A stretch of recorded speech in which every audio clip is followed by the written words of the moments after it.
तो आज हम शुरू करते हैं सी सेट 2018 मैथ्स सॉल्यूशन।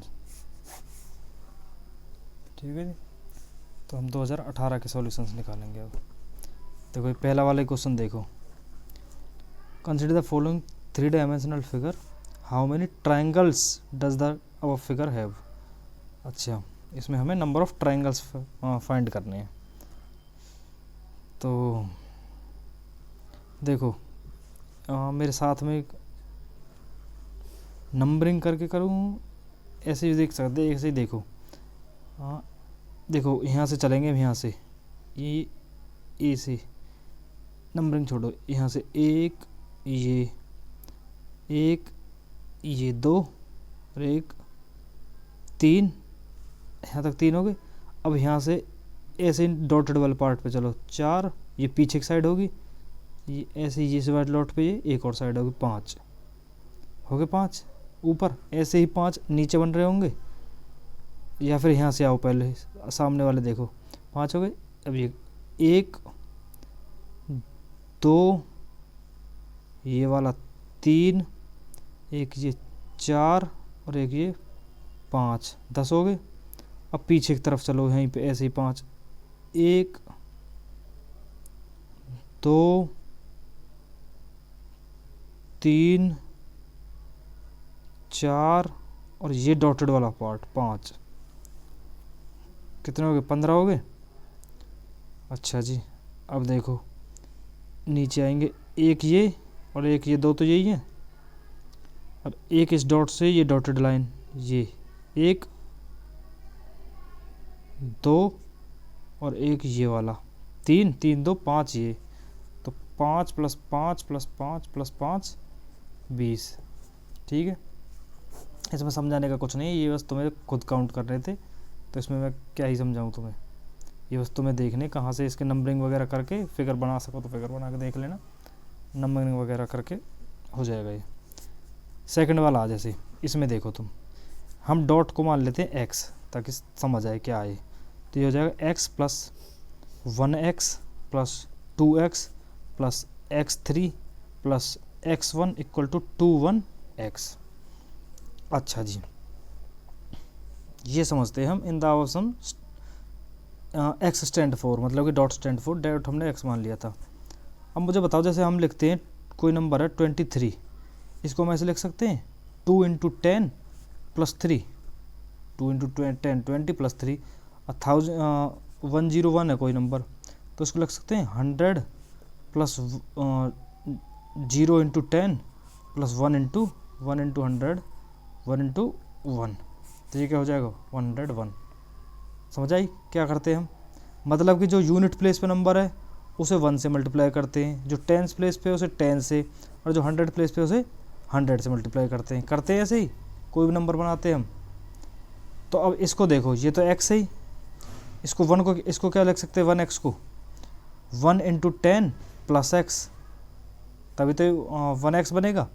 ऐसे इसको 2x को क्या लिख सकते हैं 2 × 10 + x, प्लस इसको क्या लिख सकते हैं x × 10 + 3। क्यों? ये यूनिट प्लेस पे तो 1 से मल्टीप्लाई होगा, ये टेंस प्लेस पे तो 10 से मल्टीप्लाई होगा, ऐसे ये x × 10 + 1 = 2। अब देखो यूनिट प्लेस पे ये टेंस पे, ये 100 पे, तो इससे 100 से मल्टीप्लाई करेंगे, 2 × 100 + 1 × 10 + x। अब देखो ये x, ये 10, ये x, ये 20, ये x, ये 10x, ये 3, फिर 10x + 1 = 200 + 10 + x, x + x + x + 10x + 10x 20 21 22 23 हाँ 23x, x x x और 10x 10x। ठीक है जी, ये 10 + 20 30, 33 34 + 34 = 210 + x। इसको इधर ले गए x को और इसको इधर ले गए, 23x minus x equals to 210 minus 34, तो कितना आ गया 22x इक्वल्स टू 10/4 7 176, तो x इक्वल टू 176/22, तो इससे कितना हो जाएगा ये 11 थे, तो 11 थे, 11 एक कम 11 6 2 से 8, तो ये 8, x की वैल्यू कितनी आ गई 8, और x क्या था डॉट हमारा, तो डॉट की वैल्यू कितनी आ गई 8।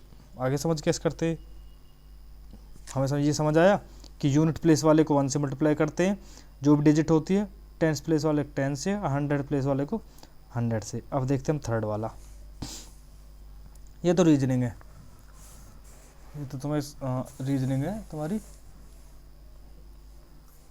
तो इसमें क्या है देखो, कोई भी लॉजिक लगाना हमें कि जिस टाइप से ये रिलेशन बन रहा है उसी टाइप से ये बनेगा, उसी टाइप से ये बनेगा, ऐसे ही हमें ये बनाना है। तो इनमें तो सोचना होता है खुद से, कुछ भी मल्टीप्लाई जमा घटा जो भी तुम कर सकते हो, प्लस करो सब्ट्रैक्ट करो कुछ भी करो इन सब में, ताकि ये बने। अब देखो मुझे क्या समझ आ रहा है, 8 + 4 12 - 6 6, 10 + 6 16 - 5 11, 15 + 8 23 - 7 16, तो क्या होगा 13 + 8 21 - 4, कितना हो जाएगा 17। समझ आई, मतलब करना क्या है, फर्स्ट नंबर फर्स्ट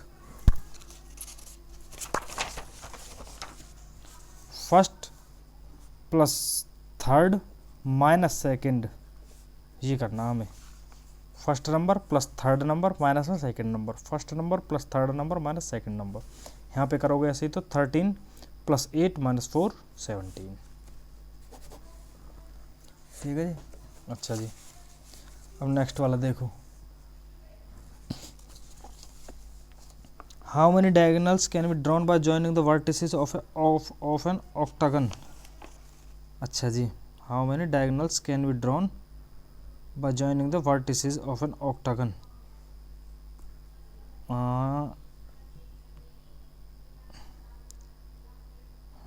तो ऑक्टागन क्या होती है, 1 2 3 4 हो गए, 1 2 3 7 8, हाँ हो गया एक ऑक्टागन।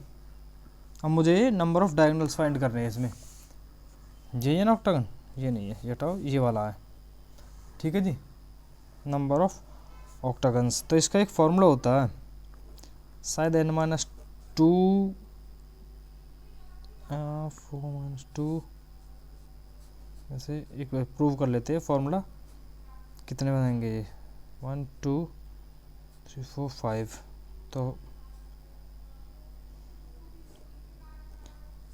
4,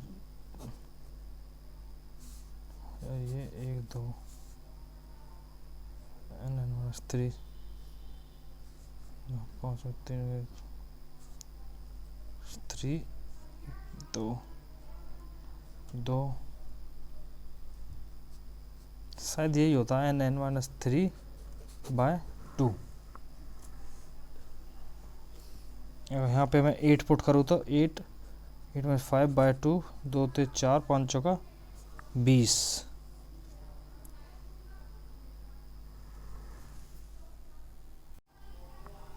तो यही होता फॉर्मूला n - 3/2। हाँ, तो ये फॉर्मूला लिख लो यहाँ पे, क्या किसका, नंबर ऑफ डायगोनल्स, ये होता है n - 3/2। n क्या होता है, n होती है नंबर ऑफ साइड, जैसे यहाँ पे 8 साइड थी, ऑक्टागन में कितनी साइड होती हैं 8 - 3/2, तो 8 इंटू में 8 - 3 5/2, 2 से 4 5 चौका 20, तो ये 20 हो जाएंगी, ठीक है जी। हाँ, ये फॉर्मूला है। नंबर ऑफ डायगोनल्स का। ये मैंने प्रूव कैसे किया था, मैंने ये प्रूव किया था पहले मैंने 4 के लिए करके देख लिया, जैसे 4 साइड होती है उसके 2 डायगोनल आते हैं, इसमें पुट करके देखूँगा 4 × 4 - 3 1/2 2 से इससे 2। फिर मैंने 1 के लिए और प्रूव किया, 5 के लिए 1 2 3 4 और 5 डायगोनल बनते हैं, 5 साइड होती है तो 5 5 - 3/2, तो इससे ये ख़त्म होगा तो 5 आएंगे, तो ये प्रूव हो जाता है कि ये वाला आएगा नंबर ऑफ डायगोनल्स। ये तो प्रूव करके चेक भी कर सकते हो, कभी अगर भूल जाओ जैसे फॉर्मूला उसके लिए होते हैं, पर ये याद रखो फिर भी नंबर ऑफ डायगोनल्स ये सिंपल फॉर्मूला है। ठीक है जी, अब नेक्स्ट देखते हैं। नेक्स्ट है, एक मिनट,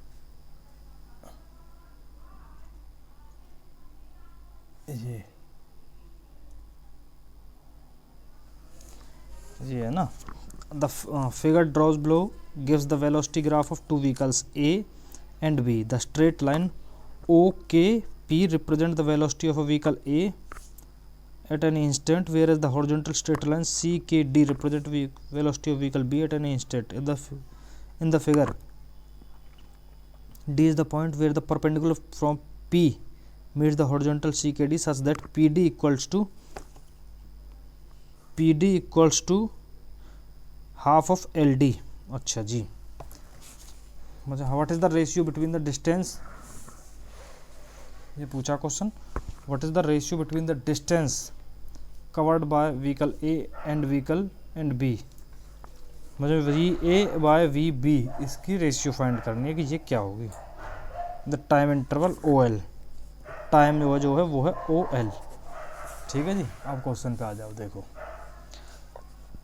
मुझे क्या पता है, speed equals to distance upon time, तो वेलोसिटी इनटू में टाइम जो होगा वो डिस्टेंस के बराबर होगा। Distance distance of A by distance of B पूछा मुझे, distance of A by distance of B ये पूछा मुझे। टाइम OL पता है, ये मुझे फाइंड करना, वेलोसिटी की रेशियो नहीं। तो मुझे पता डिस्टेंस जो होता है वेलोसिटी इनटू टाइम होता है, ये पूछा ना, ratio between the distances covered by vehicle A and B in the time interval OL।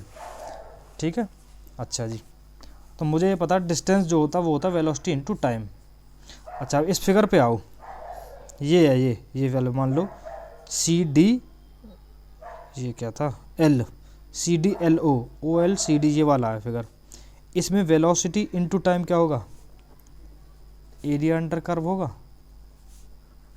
Area under curve क्या है, डिस्टेंस ही तो है यहाँ पे भाई। एरिया अंडर कर्व क्या है, V/T, और वो क्या होता है डिस्टेंस के बराबर।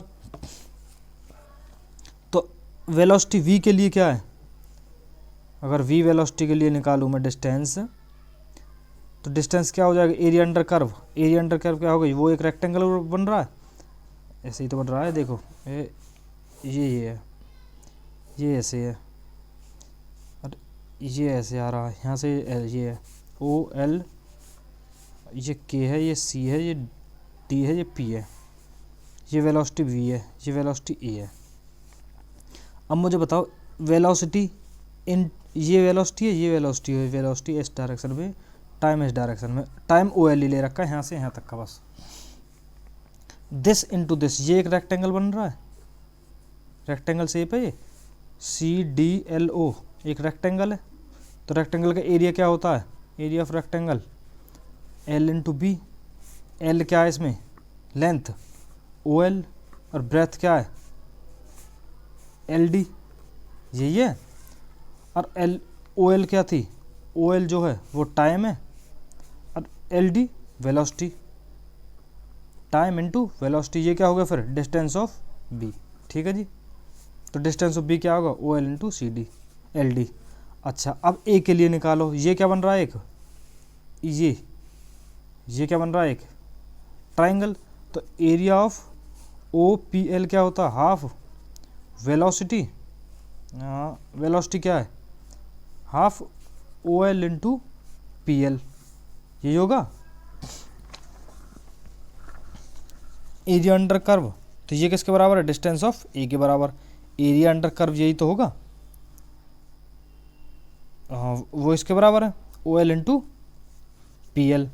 अच्छा जी, मुझे क्या निकालना है, D A upon D B. D A क्या है, half O L into P L upon में O L into L D. O L से ओ एल ख़त्म। अच्छा, अब मुझे एक रिलेशन ये भी पता है यहाँ से कि पी डी जो है वो है एल डी बाय टू।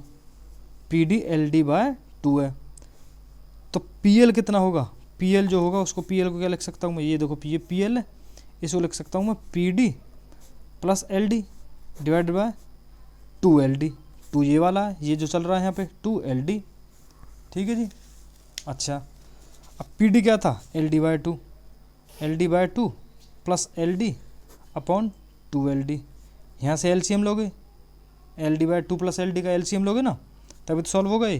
तो कितना हो जाएगा, L D plus two L D divide by two into में टू एल डी। ये टू कौन सा है, एल सी एम वाला, ये कौन सा जो ऑलरेडी था, और एल डी ये एल डी यहाँ पर कितना आएगा, two L D L C M लेने के बाद three L D by four L D. L D से एल डी खत्म, थ्री बाय फोर। तो रेशियो क्या आ गई हमारी, रेशियो क्या आ गई मेरी, थ्री बाय फोर। आए समझ में, कहाँ ये रहा, थ्री बाय फोर। समझ आया, मतलब कुल मिलाकर डिस्टेंस होता क्या है, किसी भी अगर वेलोसिटी या टाइम में कोई रिलेशन वो ग्राफ गिवन हो तो एरिया अंडर कर्व जो भी होगा वो डिस्टेंस के बराबर होता है। तो मुझे वो एरिया अंडर कर्व निकालना था। वी के लिए बन रहा था मेरा रेक्टेंगल, वी के लिए मेरा बन रहा था रेक्टेंगल, और ए के लिए बन रहा था मेरा ट्राइंगल। तो मैंने दोनों का एरिया निकाला, वही डिस्टेंस के बराबर रखे, और रेशियो निकालनी थी, और इस रिलेशन का यूज़ किया जो रिलेशन मुझे ऑलरेडी क्वेश्चन में गिवन था। ठीक है जी, और कुछ नहीं था इसमें। और क्या फॉर्मूला सिर्फ यही यूज़ होता है जब डिस्टेंस वाले क्वेश्चंस में, और ज़्यादा याद करने की ज़रूरत ना कुछ। Distance equal to velocity into time. अच्छा जी, अब नेक्स्ट क्वेश्चन पे आओ। जैसे देखिए ये वाला भी करते हैं हम इसी से। A train 200 metre long is moving at a rate of 40 kilometre per hour. अच्छा जी, in how many second will it cross a man standing near the railway line. अच्छा जी, अच्छा मुझे ये बताओ, कोई बंदा यहाँ खड़ा है और यहाँ से एक ट्रेन आई, बंदा यहाँ पे खड़ा है, यहाँ से ट्रेन आई है, ऐसे इसके सामने से निकलेगी। जब ये बंदा खड़ा है तो ये इसकी जो खुद की जो लेंथ होगी वो नेग्लिजिबल होगी कतई। कोई भी मैन खड़ा हो, पोल हो, या फिर जो कोई भी ऐसी ऑब्जेक्ट हो छोटा सा जिसकी length as compare to train बहुत कम हो। स्टेशन तो काफ़ी बड़ा होता है, स्टेशन अगर स्टेशन बोल दें तो उसकी तो खुद की लेंथ होती है एक, लेकिन या फिर कोई मैन हो या पोल हो तो इनकी क्या लेंथ हम नेग्लिजिबल ले लेते हैं। ठीक है, तो अब ये ट्रेन जब इसको क्रॉस करेगी तो कितना डिस्टेंस कवर करेगी, यहाँ से चलिए, जब इसको क्रॉस पूरी करेगी तो ट्रेन ऐसे पहुँच जाएगी कुछ, इसका पहले मुंह यहाँ था, फिर कहाँ पहुँच गया, यहाँ पहुँच गया। तो डिस्टेंस कौन सा, ये, और ये कौन सा डिस्टेंस है, खुद की लेंथ ट्रेन की। तो डिस्टेंस क्या हो गया, लेंथ ऑफ ट्रेन, यही तो है, और तो कुछ नहीं डिस्टेंस, ये डिस्टेंस है मेरे पास। अच्छा जी, वेलोसिटी मुझे क्वेश्चन में गिवन थी, और वो है कितनी, 200 मीटर। वेलोसिटी मुझे पता है 40 किलोमीटर पर आवर। इसको मैं किस में चेंज करूँ, मीटर पर सेकंड में। मीटर पर सेकंड से करने के लिए किलोमीटर को मीटर में करेंगे तो 1000 से मल्टीप्लाई, और डिवाइडेड बाय का मतलब क्या होता है, डिवाइडेड बाय। आर को सेकंड्स पे करेंगे तो 60 इंटू 60। क्यों, एक आर में कितने मिनट, 60 मिनट में कितने सेकंड, 60। तो ये क्या हो जाएगा, ऊपर मीटर नीचे सेकंड, मीटर पर सेकंड। 10 से 10, 10 से 10। ठीक है जी, क्या आ गया ये आ गया मेरा 400/36 मीटर पर सेकंड। डिस्टेंस पता मुझे, और मुझे वेलोसिटी पता, मुझे टाइम निकालना। टाइम क्या होता है, डिस्टेंस अपॉन वेलोसिटी। डिस्टेंस कितना है 200, वेलोसिटी क्या 400 इंटू 36। 400/36 डिवाइड का ऊपर चला जाएगा, 1 2 से 18, तो 18 सेकेंड। 18 सेकेंड में ट्रेन उस बंदे को क्रॉस कर जाएगी। आगे समझ में, ठीक है जी। अच्छा, ये तो पैसेज है, ये पैसेज है, ये भी पैसेज हैं। यहाँ पे क्वेश्चन मैथ्स के,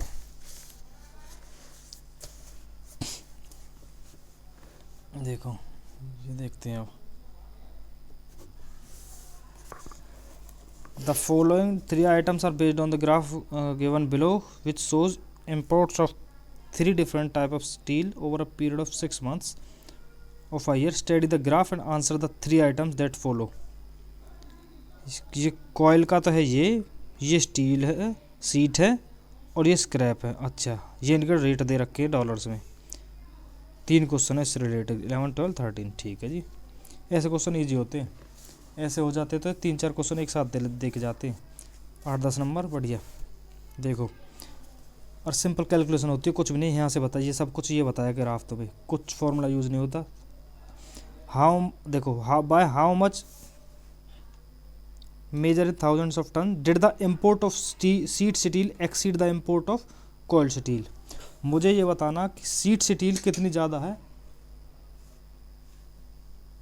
कोल्ड स्टील से। अब मुझे बताओ, in the first 3 months of the year, पहले 3 मंथ में देखना मुझे बस, जनवरी फरवरी मार्च। तो पहले में जनवरी फरवरी मार्च 3 मंथ के लिए क्या निकाल दूँ, सीट स्टील कितनी इम्पोर्ट हो रही है, सीट स्टील। ठीक है जी, उसके लिए क्या है, ये वाला लाइनिंग वाला पहले 3 मंथ के लिए। इसमें देखो जनवरी में कितनी थी, 40, पहले 40 थी। फेब में कितनी हुई, ये अप्रोक्स 37 मान लो, 36 है, 36 के अप्रोक्स है। और ये 36 मान लो, और ये 37 है। अप्रोक्स में चलते हैं, आंसर आने से आ जाता 37, 36। ठीक है जी। और मुझे चेक करना किससे कंपेयर करना है, कॉयल स्टील से। तो ये कितना टोटल, 7 6 13, 4 4 8 8 3 11, 113। कॉयल स्टील का देखो, पहले 3 कॉयल कौन सा था, ये वाला, ये 30, 31 और 32, 30 + 31 + 32 कितना हो जाएगा, ये 93। तो कितना अप्रोक्स ज़्यादा हो रहा है। अब मुझे पूछा है कि import of sheet steel exceed import of 30, 31, ये 32, ये 36। हाँ, तो कितना एक्सीड कर रहा है, एक्सीड का मतलब क्या है, मुझे ये बताना। कॉयल सीट ये इससे कितना ज़्यादा है, तो मैं सब्ट्रैक्ट कर दूंगा 193, तो कितना हो जाएगा, 20। तो अप्रोक्स कितना हो जाएगा, 19। क्योंकि ये क्या है, यहाँ पे हमें डायरेक्ट ये पता नहीं है कि ये कितनी वैल्यूज़ है, तो 1-2 ऊपर नीचे चल जाता है, क्योंकि मुझे नहीं पता ना ये यहाँ पे कहाँ आ रहा है, ये एग्जैक्ट 36 पे जा रहा है या फिर कितने पे जा रहा है, या तो लाइनिंग देते हैं, तो इसलिए ये ऑप्शंस पे उसी हिसाब से देते हैं कि ऊपर नीचे 2-4 चल जाए। इतने का मार्जिन तो बहुत ज़्यादा का नहीं होना चाहिए। क्यों, क्योंकि 2 का तो तुम्हें वेरिएशन ही पता है इतना, इससे तो इतना, ये 19 इसका आप आंसर आ जाएगा, इतना चल जाता है। हाँ देखो, अब यहाँ पे देखो, what was the approximate total value of sheet steel imported over the 6 month. अच्छा जी, 6 मंथ के लिए पूछा। अब पहले मेरे 3 मंथ के लिए 113 था, अब अगले 3 मंथ के लिए निकाल लेते हैं हम। सिर्फ सीट स्टील ही पूछ रहे फिर से, सीट स्टील। तो इसके लिए देखो, जनवरी फरवरी मार्च हम निकाल चुके थे, इसके लिए ये 36 था, ये अप्रैल मई में ये 30,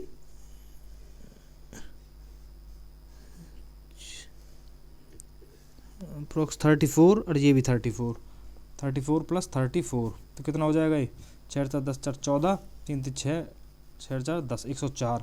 तो टोटल कितना हो गया 6 मंथ के लिए, 113 + 104, 217। अब प्राइस क्या है, प्राइस पूछा ना, प्राइस से मल्टीप्लाई कर देंगे, इतने टन तो लिया है, अब प्राइस है मेरा 256, तो 217 × 256 ये रेट है, इसको मल्टीप्लाई कर लो तुम, बस और कुछ नहीं थे इसमें। 6 7 42, 6 14 13 35 5 8 10, 8 4 12 15 3 4 4 5 4 5। तो कितना आ रहा है, अप्रोक्स पूछा था ना, अप्रोक्सीमेट टोटल वैल्यू, तो 4 टाइम 5 लास्ट में 2, तो ये अप्रोक्स ये हो जाएगा, इसको 0 मान लेंगे हम। तो अप्रॉक्स इतना हो जाएगा। 2 क्वेश्चन तो हो गए जी, सिर्फ ऐड करके सब्ट्रैक्ट करना था, यहाँ पे ऐड करके मल्टीप्लाई करना था उसकी कॉस्ट थे, तो ये आ गया। ठीक है, ऐसे ही थर्ड होगा। What is the approximate ratio of sheet steel and scrap steel import in the first 3 month of the, अच्छा रेशियो निकालना शीट स्टील का, वो तो है मेरे पास 113। अच्छा जी, शीट स्टील तो ये रहा। अब मुझे निकालना कौन सी, स्क्रैप स्टील फर्स्ट 3 मंथ के लिए कितनी है, ये 32, ये 34 और ये 32, 32 प्लस 34 प्लस 32, 4 8 3 12, तो ये सॉरी 4 4 8 3 3 9, हाँ 98। तो ये हो जाएगा, रेशियो कितनी आ जाएगी 113/98, 113/98 इसको अच्छा पॉइंट में निकालनी है। 113 को डिवाइड कर लो 98 से, 198 कितना आ गया 15.01, 98 कितना आ गया 52 ना 0 फिर 5, तो ये कितना हो जाएगा 1.2 अप्रॉक्स, 1.2 रेशियो 1, ये आ जाएगा 1.2, 1.15 आ रहा है ना, तो हम इसको अप्रॉक्स कितना ले लेंगे 1.2। ये जब वैल्यू 5 या 5 से बड़ी होती है तो इसको 1 बढ़ा देते हैं, करते हैं ना, तो ये हो जाएगा 1.2 रेशियो 1। डिवाइड करना था, सिंपल रेशियो निकाल कर उसको डिवाइड कर लो, जो भी वैल्यू आएगी वो है आपकी, और कुछ नहीं था यहाँ पे। ये यहाँ पे क्या किया हमने, बस ऐड करके सब्ट्रैक्ट कर दिया दूसरे वाला, यहाँ पे मल्टीप्लाई करना था क्योंकि टोटल वैल्यू पूछी है, वैल्यू को फिर प्राइस से मल्टीप्लाई करना पड़ेगा। यहाँ पे मुझे रेशियो पूछी थी तो मैंने दोनों को डिवाइड कर दिया, आंसर आ गया। डिवाइड 3 क्वेश्चन, कोई फॉर्मूला नहीं, कुछ नहीं, बस प्लस माइनस था सीधा।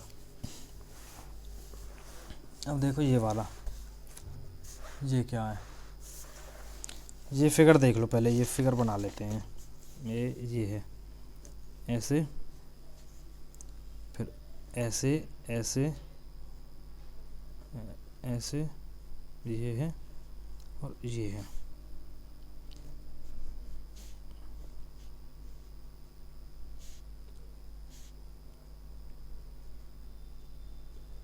ऐसे, ठीक है जी। देखो मैं रफ बना रहा हूँ, बेकार में तुम ये कहो, मैं कोई पेंटर नहीं हूँ,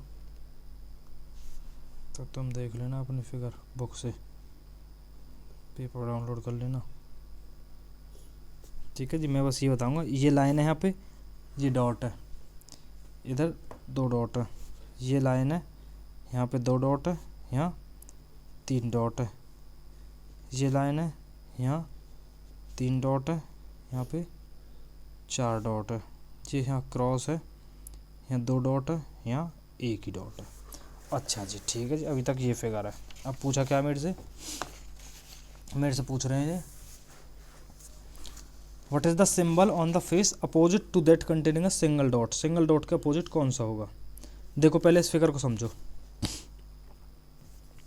सिंगल डॉट यहाँ पे, इसके एडजेसेंट फेसेस पे क्या क्या है, लाइन और 2, एक सिंगल डॉट यहाँ पे, अच्छा नहीं, देखो ये 2 है, हाँ इससे आएगा, ये 2 है और ये 1 डॉट है, जहाँ ये दोनों टच कर रहे हैं, जहाँ मतलब इन दोनों के एडजेसेंट कौन सा फेस है, जो तो वो लाइनिंग वाला है। अच्छा जी, एक ये वाला फिगर देखो, ये 2 डॉट है और ये 1 डॉट है, इन दोनों का एडजेसेंट फेस कौन सा है, जो इन दोनों को एडजेसेंट हो, एक तो ये वाला, एक नीचे वाला होगा। जब ऊपर वाले पे क्रॉस है तो नीचे वाले पे क्या होगा, लाइन होगा, क्योंकि वो यहाँ से आ रही है। समझ आई क्या कहना चाह रहा हूँ मैं। देखो ये है 2 डॉट, यहाँ पे 1 डॉट, ऐसा कोई फिगर बताओ जो इन दोनों को टच करता हो, ऐसा कोई फेस। एक तो ये वाला ही है जो इन दोनों फेस दोनों की तरफ एडजेसेंट है, इसके भी और इसके भी। एक नीचे वाला होगा जो इसके भी एडजेसेंट हो रहा है और इसके भी, 1 डॉट के भी। तो अब यहाँ पे तो ऊपर तो लाइन आ गई, तो नीचे क्या आएगा, क्रॉस। तो लाइन के अपोजिट कौन सी होगी, क्रॉस होगी। ये तो अभी तक पता चला जी। अब इस पे आओ, ये लाइन है और ये 3 डॉट है, इन दोनों के एडजेसेंट कौन सा फेस है, 2 डॉट वाला या फिर पीछे वाला। यहाँ पे, और यहाँ पे देखो ये लाइन है और ये 3 डॉट है। इसके एडजेसेंट फेस कौन सा है? 4 डॉट वाला और ये वाला। इधर साइड में 4, एक तरफ तो इसके एडजेसेंट फेस पे ये लाइन आ रही है, एक तरफ 4 आ रहे हैं। तो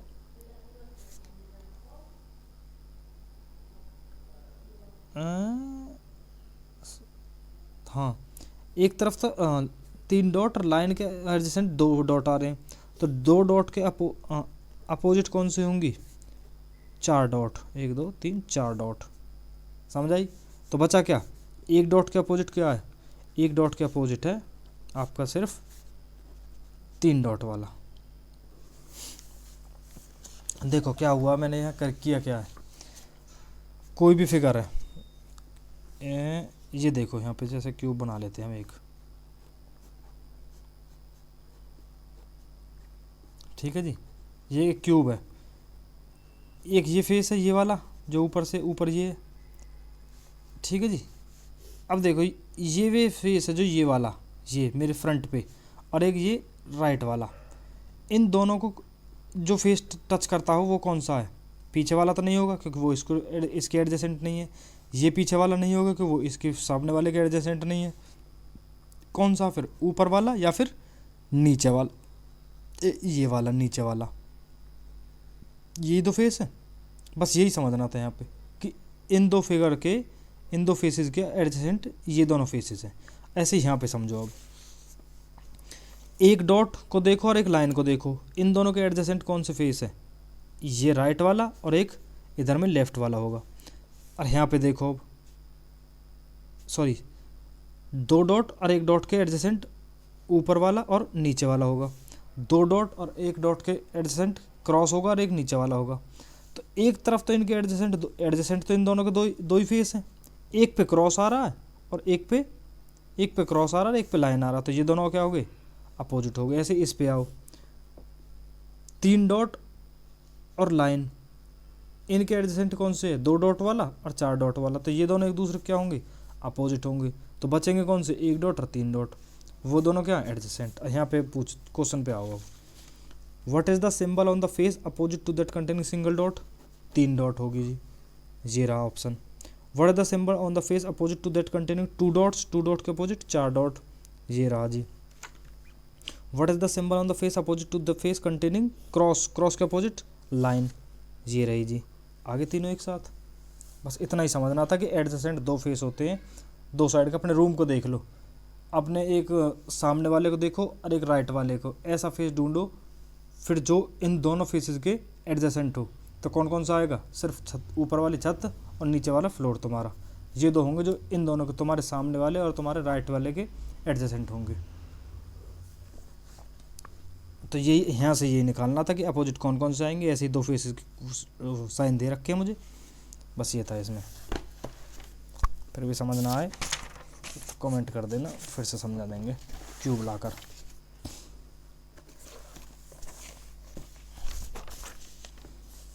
अरे यार ये देखना पड़ेगा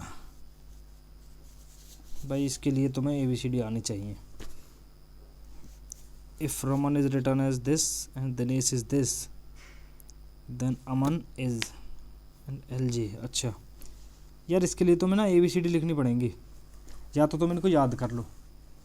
मैं याद करता नहीं हूँ, मैं बता दूँ तुम्हें। DEFGHJKLMNOPQRSTUV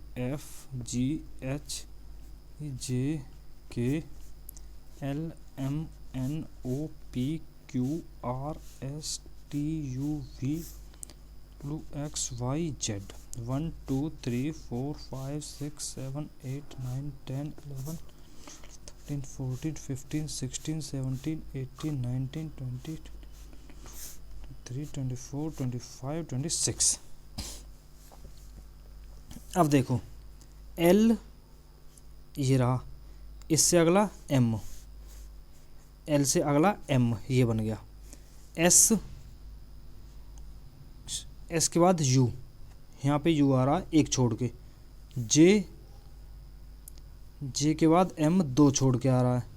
तो देखो L के बाद M बना, कुछ भी नहीं छोड़ रहे।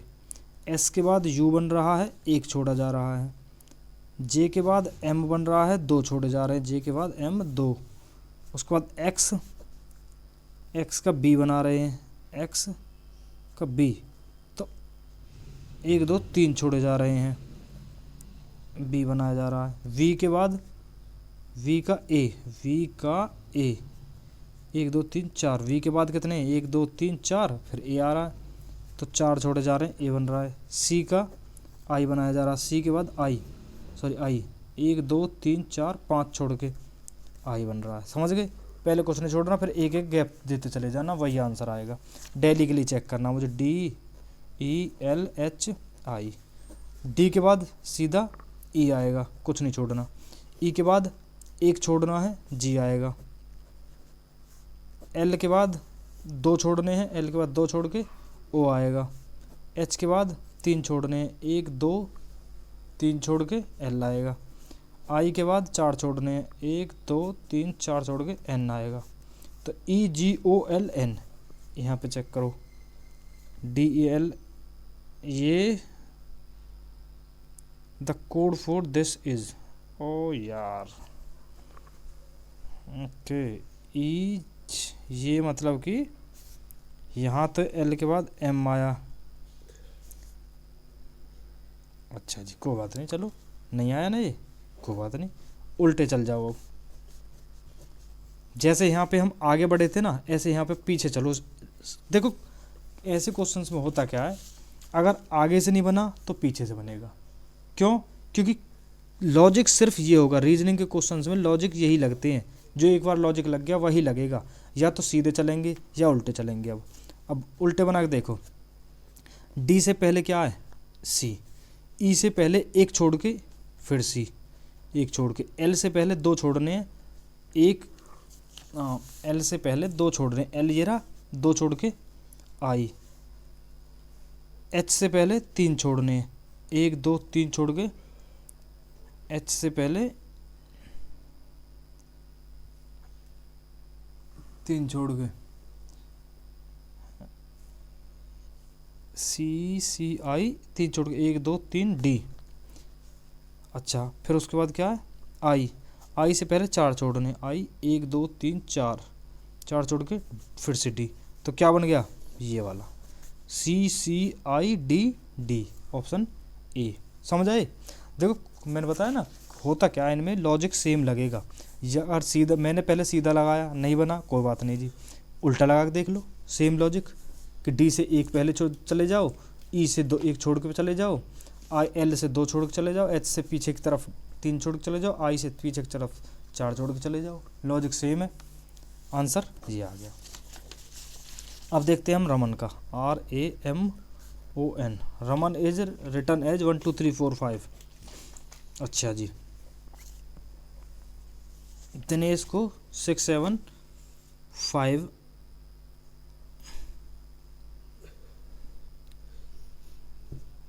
H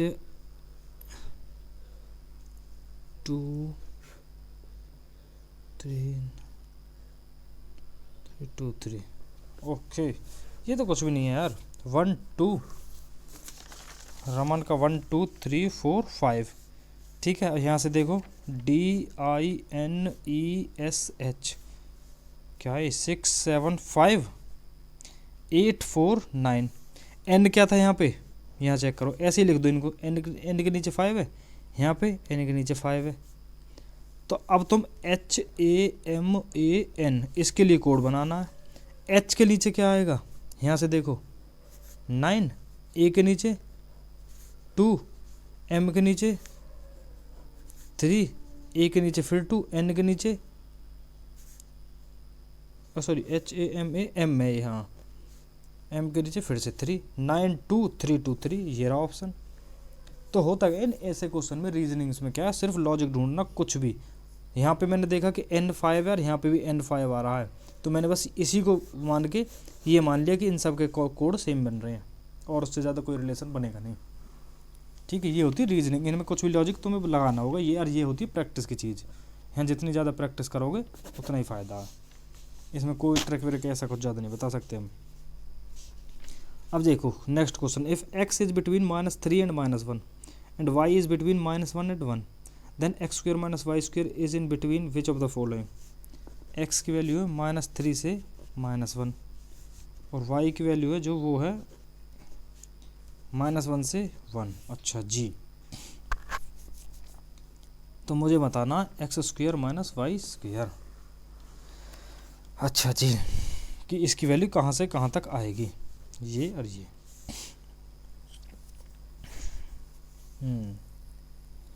तो देखो ये वैल्यू मैक्सिमम कब बनेगी, पहले हम मिनिमम मैक्सिमम देखते हैं। मैक्सिमम कब बनेगी ये वैल्यू, जब ये वैल्यू तो मैक्सिमम हो और ये मिनिमम हो। पॉजिटिव में तो मैक्सिमम आए और नेगेटिव में मिनिमम आए, तभी तो वैल्यू मैक्सिमम होगी। समझ गए, ये नेगेटिव का है तो ये मैक्सिमम होनी चाहिए x² की वैल्यू। अच्छा, x² मैक्सिमम कब होगा, जब x की वैल्यू -3 होगी। क्यों, देखो -1 से -3 के बीच में क्या है, ये सारी वैल्यू नेगेटिव है, लेकिन जब स्क्वेयर करेंगे तो वो पॉजिटिव हो जाएंगी। तो हमें मैक्सिमम वो वैल्यू लेनी है जिस पे ये पॉजिटिव रहे। पॉजिटिव तो सब पे ही है, तो ये हमारी -3 x = -3 पे क्या है, मैक्सिमम रहेगी। क्यों, x² = -3 का स्क्वायर जो 9 है। और इससे छोटी तुम कुछ भी वैल्यू लोगे आएगी तो वो पॉजिटिव ही, लेकिन 9 से छोटी होती चली जाएगी। तो x² तो 9 मैक्सिमम 9 होगा। अच्छा, जब मुझे लेनी है y की वैल्यू मिनिमम, देखो y² भी पॉजिटिव होगा। y की वैल्यू बेशक -1 से 1 के बीच में, लेकिन y² की वैल्यू कहाँ से कहाँ आएगी, 0 से 1 के बीच में। क्यों, देखो ये लाइन होती है, ये 0 1 -1, y की वैल्यू यहाँ से यहाँ तक कुछ भी है, लेकिन जब तुम ये क्या है यहाँ 0 के रेस्पेक्ट में, ये यहाँ पे सिमेट्रिक होगा y², जैसे जितना इधर होगा उतना इधर है, और यही वैल्यू सेम इधर आएगी। -1 पे भी वही आएगी जो +1 पे आएगी, -0.5 पे वही आएगी जो 0.5 पे आएगी। तो सबसे मिनिमम वैल्यू कहाँ आएगी, 0 पे। तो y² की मिनिमम वैल्यू क्या है, 0। तो मैक्सिमम कितना हो जाएगा, 9 - 0 9। तो मैक्सिमम तो 9 आएगा। अच्छा जी, अब हम देखते हैं कि मिनिमम, तो इधर तो 9 आ गया, यहाँ पे 9। समझ गए कि x² - y² < 9। अच्छा जी, अब देखते हैं हम कि मिनिमम वैल्यू कितनी होगी। मिनिमम कब होगी ये वैल्यू, जब ये तो हो जाए x² हो जाए मेरा मिनिमम और y² हो जाए मैक्सिमम। क्यों, क्योंकि y² क्या है, x² - y² में नेगेटिव, और नेगेटिव है तो इस वैल्यू को घटाते चला जाएगा होगा, इसलिए इसको हम मैक्सिमम लेंगे और पॉजिटिव वाली वैल्यू को मिनिमम लेंगे। तो पॉजिटिव वाली वैल्यू मिनिमम कब होगी, -1 पे, ये तो -1 पे होगी। तो x² = -1 का स्क्वायर, वो कितना है, 1। अच्छा, और y² की वैल्यू मैक्सिमम कितनी है, वो तो 1 हो या -1 हो, तो वो 1। तो 1 - 1 0। तो वैल्यू कहाँ से कहाँ तक आएगी, 0 से 9 के बीच में। ये रहा ऑप्शन। समझे कुछ क्या कह रहा हूँ मैं। देखो कोई भी वैल्यू को मैक्सिमम, जब ऐसे सिचुएशन में मैक्सिमम जब बनेगी वो, जब ये पॉजिटिव वाली मैक्सिमम बड़ी से बड़ी हो और नेगेटिव वाली छोटी से छोटी हो। और ये वैल्यू जब मिनिमम होगी, जब पॉजिटिव वाली मिनिमम हो और नेगेटिव वाली मैक्सिमम हो। समझ गए, तो यहाँ से निकाला मैंने। अच्छा जी, अब देखते हैं नेक्स्ट वाला, ये क्या वाला,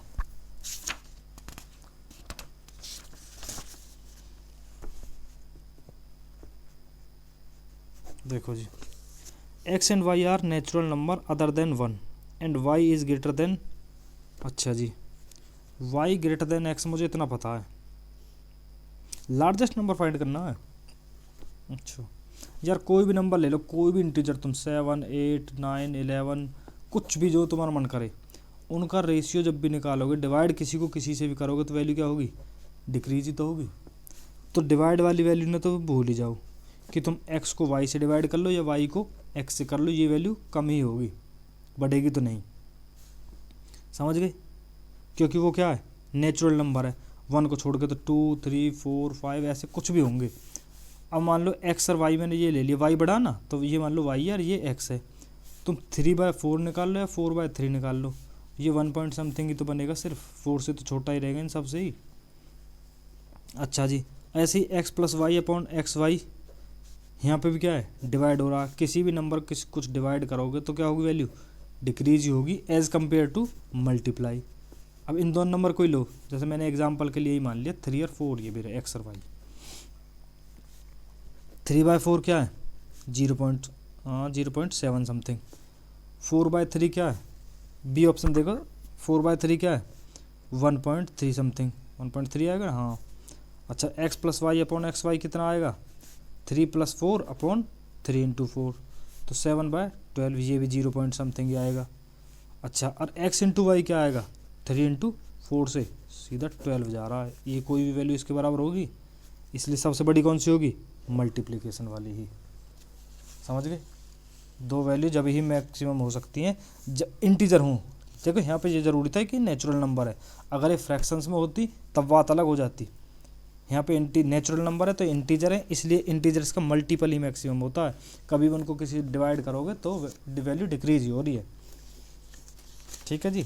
अच्छा जी, अब ये देखते हैं 25th। The plan of office block for 6 offices A, B, C, D, E, F is as follows. Both B and D occupy the office to the right of the corridor as one centers the office block, and A occupies the left of corridor. E and F occupy offices on opposite side of corridor, but their office, the office of C and D, it does not have a corner office. F office is further down the corridor than A is but on the same side। अच्छा जी, देखो ये corridor मान लिया मैंने, ठीक है, यहाँ से एंट्री हो रही है। अभी बनाएंगे हम कितने के, ये है A B C D E F, ठीक है जी। अच्छा जी, बोथ B and D occupies right में, देखो B और C तो राइट में ही होगी, B और C right of the corridor. A left में है, अभी तक मुझे इतना पता चला, सिर्फ बनाऊंगा यहाँ पे, रफ बना रहे हैं अभी हम। E and F occupy office on the opposite sides of the corridor but their office do not face each other। E and F ऐसे हैं कुछ आमने सामने, ठीक है। वो ऐसे भी हो सकते हैं कि F भी ऐसे हो, अभी मुझे कुछ नहीं पता कि किस कौन सी साइड में कोई है, बस ये पता कि आमने सामने है, अपोजिट साइड में है, और कतई फेस टू फेस नहीं है। ऑफिस और C and D face each other. अच्छा C के सामने D है, C तो लेफ्ट में था तो राइट में कौन होगा D होगा। E does not have corner office. अच्छा जी, E का कॉर्नर ऑफिस भी नहीं है। F's office is further down the corridor than A's। अच्छा जी, देखो यहाँ से ये आएगा, लाइन यहाँ से शुरू हो गई कि F का ऑफिस जो है वो है down the corridor than A, कि A से अंदर की साइड में है, तो F का ऑफिस किस साइड में हो गया, F का ऑफिस हो गया आपका इसकी साइड में, A की साइड में हो जाएगा, but on the same side. हाँ ये रहा ना, F's office is further down the corridor as but on the same side. मतलब कि ये कहना चाह रहे हैं कि जब कॉरिडोर में तुम एंट्री करोगे ना तो A पहले आएगा एज कम्पेयर टू F। ये नहीं पता अभी कौन सी प्लेस पे कौन है, कि पहले पे A आएगा या फिर दूसरे पे आएगा, लेकिन A पहले आएगा फिर F आएगा, इतना पता अभी मुझे, ठीक है। और B और C एक साथ है और C के सामने D है। और अच्छा जब मुझे ये पता चला गया कि A और F एक साइड में है तो वो तो राइट में, क्योंकि सॉरी लेफ्ट में, क्यों, क्योंकि A लेफ्ट में था, और जब F लेफ्ट में आ गया तो E किस में आएगा, राइट में, क्योंकि ये दोनों आमने सामने थे। ये रहा ना, E और F occupy the opposite side, F right में आ गया, लेफ्ट में आ गया, तो E मेरा राइट में आएगा। अच्छा एक चीज़ और बोली उन्होंने, E does not have a corner office. जब 3 बंदे हैं, कॉर्नर पे E आ नहीं सकता, तो भाई आएगा कहाँ, मिडल पे ही तो आएगा, सिर्फ यही होगा, ठीक है जी। अच्छा अब देखो और क्या बोला इन्होंने मुझे, अब यहाँ पे इन दोनों प्लेसेस पे कौन है, B और C, वो कोई कहीं भी आ सकता है। अच्छा जी, और क्या है, B और C के सामने D आएगा और यहाँ पे A और F आएंगे। अब देखो F यहाँ पे आ नहीं सकता क्योंकि ए के सामने नहीं हो सकता, सॉरी ई के सामने नहीं हो सकता। ई एंड देखो ये ना, but the E and F occupies the office on the opposite side of the corridor but their office do not face each other. E के सामने एफ नहीं आ सकता, तो एफ कहाँ पे आएगा, या तो यहाँ या यहाँ। अब मुझे बताइए यहाँ पे एफ आ सकता है क्या? नहीं। क्यों? क्योंकि उन्होंने बोला कि एफ का ऑफिस अंदर की साइड है as compare to A. F यहाँ पे नहीं आ सकता, एफ यहाँ नहीं आ सकता, क्योंकि ए बाहर की साइड है कॉरिडोर में जब एंट्री करेंगे तो एफ की पोजीशन कौन सी होगी, ये। एफ के लिए तो यही प्लेस बची ना भाई, इसके सामने नहीं आ सकता और एंट्री करते ही नहीं आ सकता, तो कौन सी प्लेस है, सिर्फ वो। यहाँ पे कौन आएगा फिर? अच्छा अभी मुझे बताओ, सी और डी आमने सामने है, सी के लिए कौन सी प्लेस थी, या तो ये होगा या ये होगा। लेकिन यहाँ पे सी रख दूँ तो इसके सामने डी आ सकता है? नहीं, क्योंकि वो प्लेस तो भरी हुई है। तो सी के लिए कौन सी प्लेस बची जो खाली हो और उसके सामने भी खाली हो, सी, और ये हो गया फिर इसके सामने बिल्कुल डी। ठीक है जी। तो यहाँ पे कौन आएगा जब एक स्पेस बची है इस साइड में? बी और सी तो एक साइड में थे, बी ये आ गया, सी ई इसमें था। अच्छा, और यहाँ पे कौन बच गया, ए। जब एंट्री कर रहे हैं तो ए पहले आ रहा है एफ से, ये कंडीशन फुलफिल होगी। तो इस टाइप से बैठे होंगे वो सब लोग। अब आप उस पर आ जाओ, ऑप्शन क्वेश्चंस पे।